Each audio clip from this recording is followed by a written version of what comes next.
Hi there, this is your friend Anna, and the question that I've been getting the most from all of my friends is, what are we wearing? This age-old question isn't just about choosing an outfit, it's about choosing how we present ourselves to the world. I created the I Want Her Shoes podcast to dive deep into what it means to dress with intention, whether you're heading to a council meeting or just having a casual day out with your family. Join the conversation as we explore the power of personal style and the decisions that shape our public personas. Put on your favorite pair of shoes and step into my closet.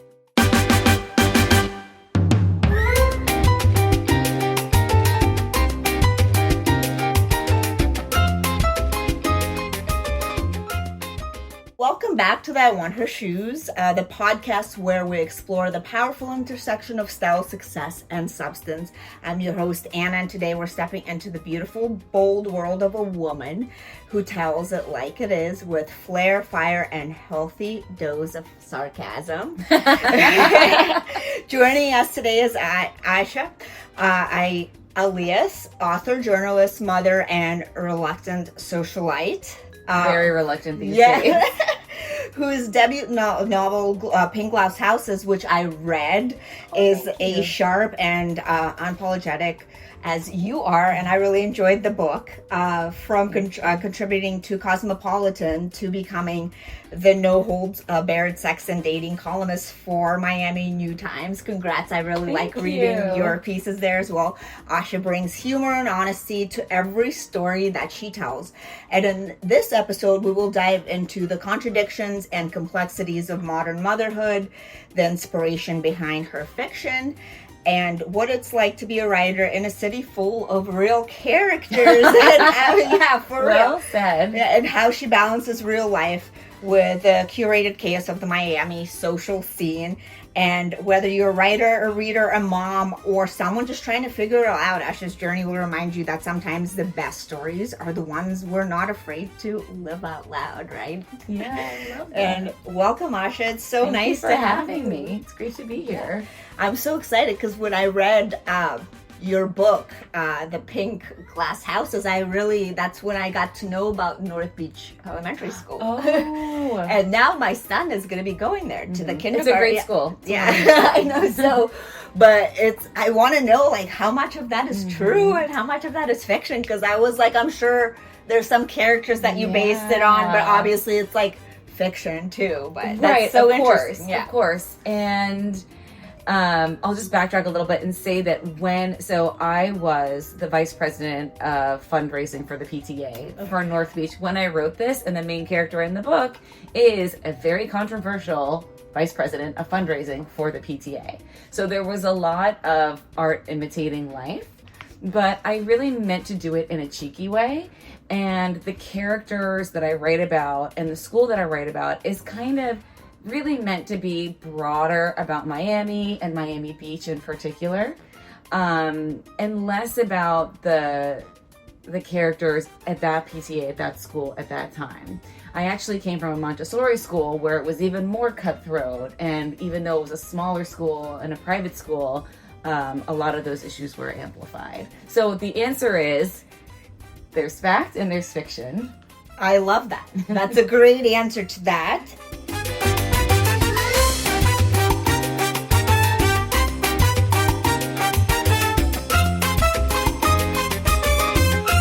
Well, I think this is a really good segue, Asha, for you to tell me a little bit about your background. Where did you grow up? And how did you end up in this beautiful city of Miami? Yeah, great question. I grew up in Boca Raton, Florida, which even though it's only an hour to an hour and a half north of here, it's a completely different world. Culturally, fashion-wise, the education system is different. I moved to Miami to attend the University of Miami in 2001, and I absolutely fell in love with how diverse it is here, and even kind of how weird it is. Like, I really fell in love with the kind of only in date things that we love to make fun of, but it made me feel at home in a weird way, because I felt like anything goes here. You can really like you said, live out loud. You can be unapologetically yourself. And in some smaller suburbs, that isn't really possible. Yes, that's a great answer. And let's start, we talked a little bit about the pink glass houses, and it was such a great book. And now you're back with the Namaste Club. Yes. What's the story behind the new title, and what's the themes that are diving into this time around? So I like to write about Florida. I like to talk about issues that are really unique to this place.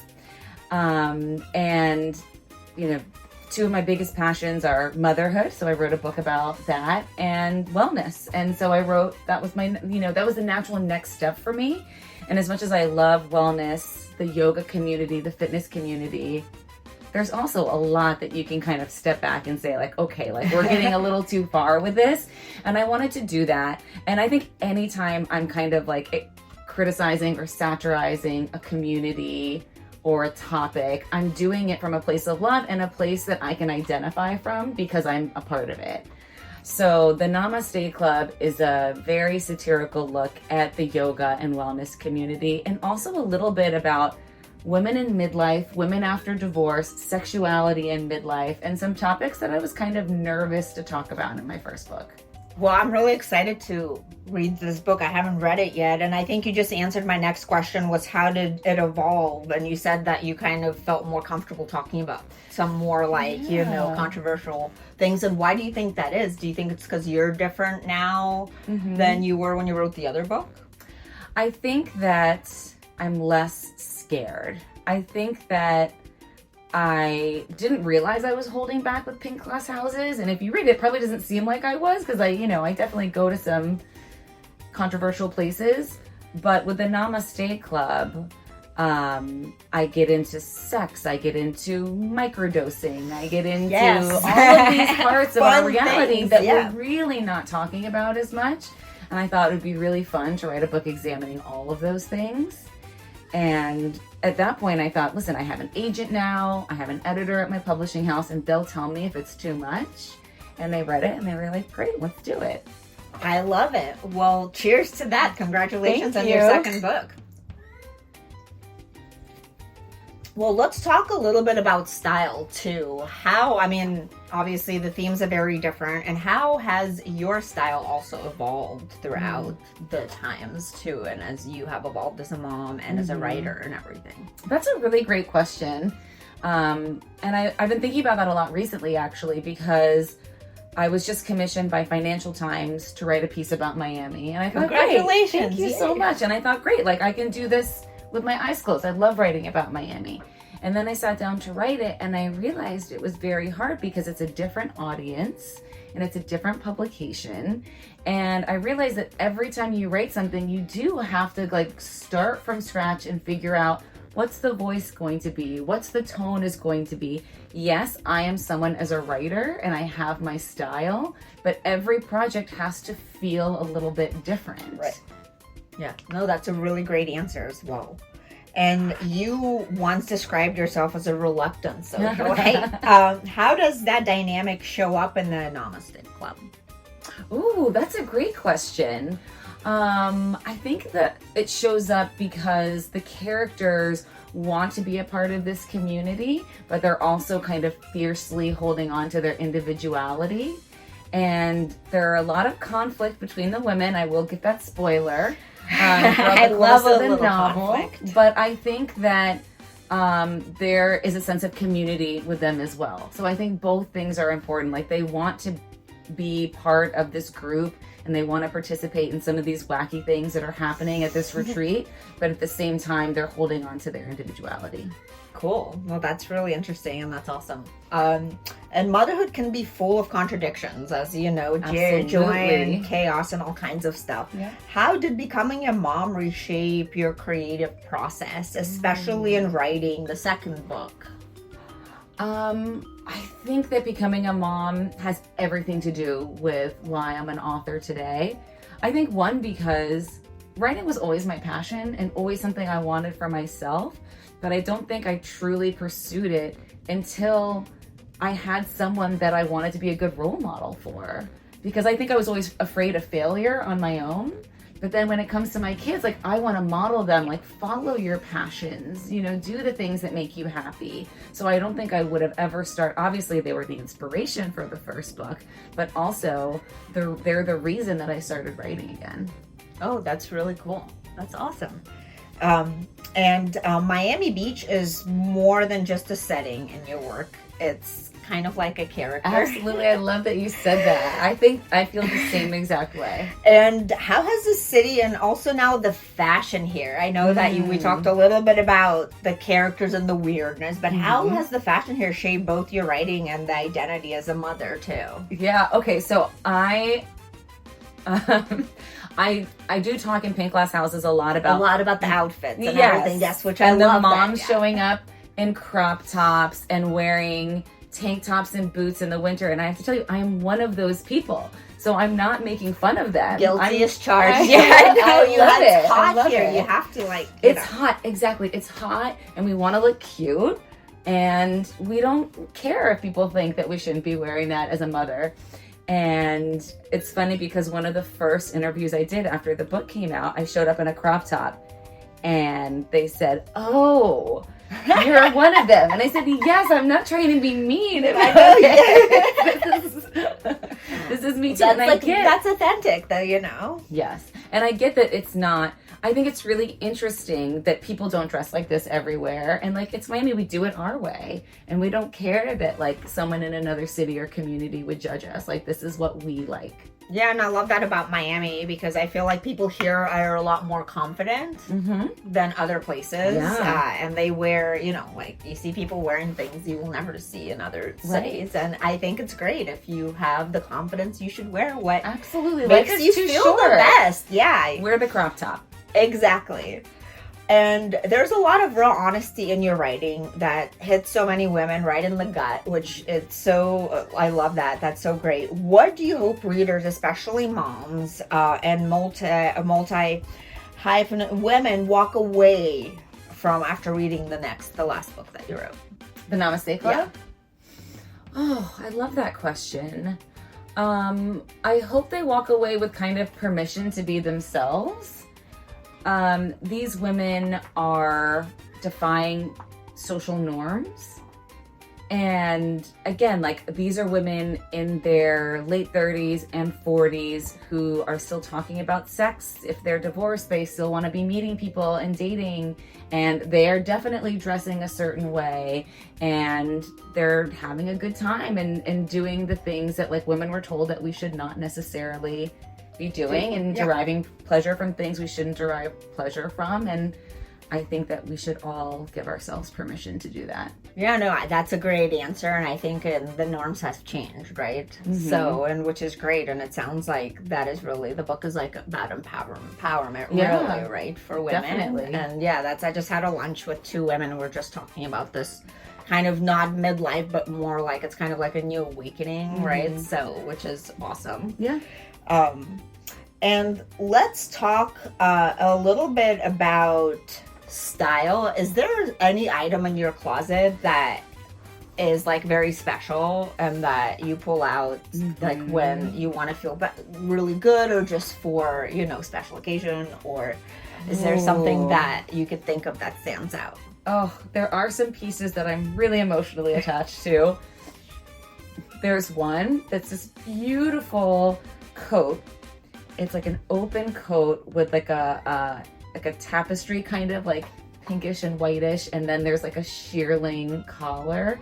It's that sounds fabulous. It is very out there. Would be great for a desert cold retreat, and I just love it. Burning Man stuff. Exactly. Yeah, I was just thinking so impractical for Miami. But I love it. Miami winters, Art Basel. Yeah, I'll put it on my shoulders for 10 minutes. I love that. And why don't we talk now about these beautiful shoes and the story behind them? They're very shiny. Yes, and I feel like they would go well with that coat you just described too. Oh, yeah. So I was telling you, I tend to gravitate towards neutrals, and I like edgy neutrals. I mean, I don't think I have a very tame or conservative style, but every now and I feel with shoes, you can have so much fun. You can, and these for whatever reason, these So Gucci for people that are heels- not watching, that are just listening, these are Gucci, and they have like cool little Pumas. Yes, We decided they were They're Pumas. Pumas. Yeah, in the front. gold And Pumas in the front. they're gold, like really high heels with like Metallic, metallic pink, deep red and deep blue. red and blue. Yes, And for some gorgeous. reason, they go with everything. No, they And- would go with every color. Yeah, they're gorgeous. And there's their story that's behind them. How did you get them? Where did you get them? I got them at the Gucci store 10 years ago. They're like such an older, they're an older pair of shoes. Timeless. They're timeless. Yes. Yes. And I still feel great every time I wear them. It's like wearing a brand new pair of shoes. Love it. No, I love when shoes make you feel like that. And you're an author, columnist, mom, and observer of a lot of modern chaos, especially here in Miami. Which identity surprised you the most, and which one feels the most like home? Ooh, of the hats that I wear? Yes. Oh, nobody's ever asked me that. That's such a great question. I think author, columnist surprised me the most because I would have cried as a child to learn that I could grow up and do the thing that I always wanted That's to do. so awesome. It was always my dream. And, like when you're young, like very young, everything seems possible. And then as you get older, it seems more and more out of reach. That's true. So I think the fact that I'm able to have a career in exactly what I wanted to do, it surprises me every day. And I'm grateful every Congratulations, day. and you deserve it, and you Thank worked you. hard for it, girl. And I think the one that feels like home is being a mother, which I had no idea what kind of mom I was going to be like before I had kids. But once my daughter came along, there was no question that, I wanted to spend as much time with her, and that it was just the greatest gift. That's awesome. That's a great answer. Thank you. And now we're going to do this quick little fire round of this or that. Ooh, okay. Okay, this is a hard one. Pink glass houses or the Namaste Club? What? I know, sorry. The Namaste Club. Miami sunrise or NYC skyline? Miami sunrise. Espresso martini or chilled Chardonnay? Espresso martini. Ditto. Writing in silence or with a playlist? Silence. Linen jumpsuit or silk slip dress? Silk slip. I could see that. I like both though. Those are both good. Yeah. Nostalgic throwback or fresh hot take? Nostalgic throwback. I'm just in that moment right now. Yeah, I could see that. Feeling nostalgic. Solo beach day or girls brunch? Girls brunch. Stiletto sandals or high top sneakers? High top sneakers every day. Gossip column or journal entry? Gossip column. Yeah, of course. Well, Asha, thank you so much for bringing us into your glitterly gritty, totally relatable world. This was so fun. And the Namaste Club is a testament to your ability to hold space for contradictions, beautiful and broken, stylish and undone, loud and still. You give women permission to feel it all and still laugh at the chaos. And to our listeners, thank you for joining another episode of I Want Her Shoes podcast. And don't forget, style is more than fashion. It's a mindset. Mm-hmm. Don't forget to subscribe on your favorite platform. Grab a copy of Asha's latest book and the other one too. It's good too. And I do love them both. Yes. And remember, every chapter you write in your life deserves a killer pair of shoes. Ooh. Until next time, wear the shoes, write that story, and live unapologetically, ladies. Bye. Bye.